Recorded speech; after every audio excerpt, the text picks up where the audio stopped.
Bonjour à toutes et à tous et bienvenue sur le Grand Littoral TV. Nouvelle édition du journal préparé par l'ensemble de la rédaction aujourd'hui.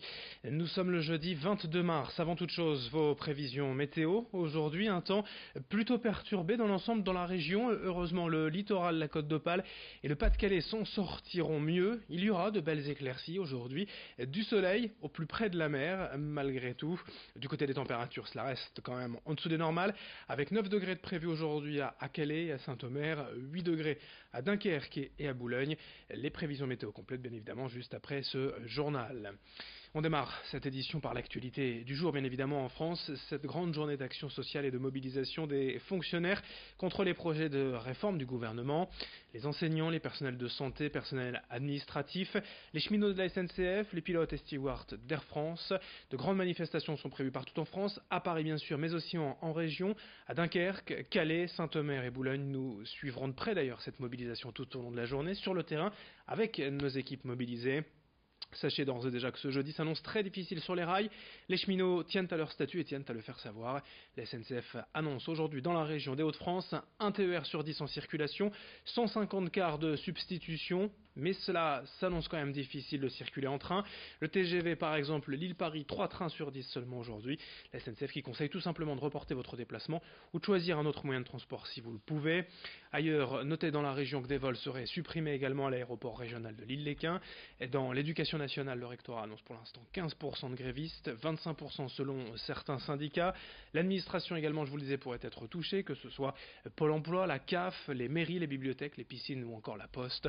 Quant aux hôpitaux et aux EHPAD, même si les personnels seront en grève, le service devrait être assuré normalement. Mobilisation sociale également des avocats hier dans la région, notamment ceux du barreau de Boulogne-sur-Mer. Journée morte hier au tribunal de grande instance pour dénoncer la réforme de la carte judiciaire menée par la garde des Sceaux Nicole Belloubet. Selon le bâtonnier de Boulogne, ce projet n'est, je cite, qu'un fourre-tout, voulu avant tout pour faire des économies en éloignant les justiciables des tribunaux, en créant par exemple des audiences dématérialisées.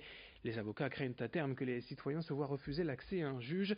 Le bâtonnier déplore aussi le manque de concertation avec le ministère et demande à ce que ce projet de loi soit retiré purement et simplement, car il signifie selon lui la mort de la justice. Cette grève est annoncée reconductible jusque lundi soir. De nombreuses audiences seront donc reportées au tribunal de Boulogne. Explication avec le bâtonnier du barreau de Boulogne-sur-Mer au micro de Louis Caillé. Ça va être un mouvement évolutif. Ce qui se passe en premier lieu, c'est évidemment une grève totale. C'est ce qui a été décidé par le barreau de Boulogne-sur-Mer et d'ailleurs par l'ensemble des barreaux de France. Le principe, c'est qu'aucun dossier ne peut être jugé aujourd'hui pour une raison très simple, c'est que nos gouvernants estiment qu'on n'a plus besoin de justice, on n'a plus besoin de tribunaux. Eh bien, on est là pour montrer ce que ça fait quand la justice n'intervient plus. Ça, c'est le premier point, donc une grève totale. Le deuxième point, c'est des mouvements, des manifestations, des mobilisations sur lesquelles on est en discussion. On va faire partie, on va rejoindre le cortège qui est prévu demain de mobilisation de la fonction publique. Les magistrats, de leur côté, sont en train de travailler également pour faire valoir leur point de vue et pour se mobiliser. Et les avocats de Saint-Omer également se sont mobilisés hier en manifestant dans le centre-ville, en annulant les audiences prévues. Et ils ont mis en vente même carrément le tribunal de grande instance de Saint-Omer sur le site d'annonce gratuite Le Bon Coin. Une dénonciation symbolique de cette réforme que refusent les avocats. Jusqu'à dimanche, Saint-Omer, d'ailleurs, on en parle, le FIGRA, le Festival international du grand reportage d'actualité du documentaire de société. 70 films sont en compétition et pour la plupart, les réalisateurs sont présents pour parler de leur travail avec le public. Des reportages d'actualité, certains déjà vus à la télévision ces derniers mois, mais qu'il est donc possible de revoir ou de découvrir pour la première fois sur grand écran. Dimanche aura lieu la remise des prix et outre le jury de professionnels, le public et des lycéens décerneront eux aussi leurs récompenses. Depuis 10 ans, le FIGRA propose une bourse coup de pouce, une aide financière pour les jeunes réalisateurs souhaitant se lancer dans le documentaire et le reportage d'actualité. Présentation du festival et des films en compétition au micro de Louis Caillé. On retrouve, si vous voulez, l'actualité du monde, et là, en même temps, on va aller dans le fond des choses, quoi. On va essayer de mieux comprendre des situations. C'est l'avantage du long métrage, quoi. On prend des films à partir de 20 minutes jusqu'à 90 minutes. en 90 minutes, quand on a comme ça en ce moment, on a un film de Marie-Monique Robin, c'est sûr qu'en 90 minutes, on a vraiment le temps de poser les questions, les fondamentales. Et puis c'est des films qui sont faits sur la durée, le long terme. Il y en a qui ont peut-être des fois travaillé 2 ou 3 ans sur un film. Il y en a qui sont encore plus longs. C'est un film qu'on va présenter samedi, Serge condamné à mort, il a travaillé presque 10 ans la personne a suivi ça pendant 10 ans. Donc c'est ce temps-là qui permet de décrypter, de mieux comprendre. Notre devise, c'est mieux comprendre le monde pour mieux se comprendre. Et puis dans le reste de cette édition, le grand angle de la rédaction pour toutes celles et ceux qui profitent d'un petit bout de terrain à la campagne. Le printemps sonne aussi malheureusement. Le retour des taupes et des tas de terre sur votre pelouse. Comment se débarrasser de ces petites taupes et des taupinières? Reportage signé Brieux Gorchy.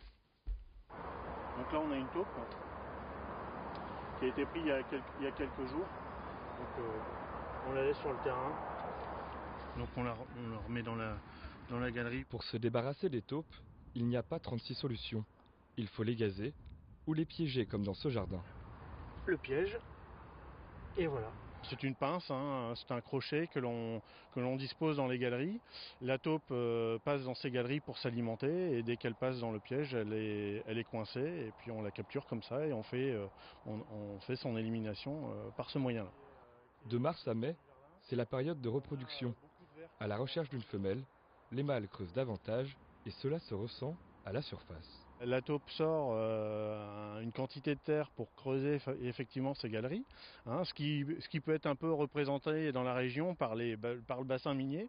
Donc on en a un bon exemple, tout ce qui est sorti de terre forcément est visible et la taupe fait un petit peu ce travail-là en sortant la terre et on la retrouve visuellement à l'ouverture du volet parfois le matin et là une taupe entre guillemets peut faire de 20 à 40 taupinières, donc ça va très très vite, c'est assez courageux comme petit mammifère.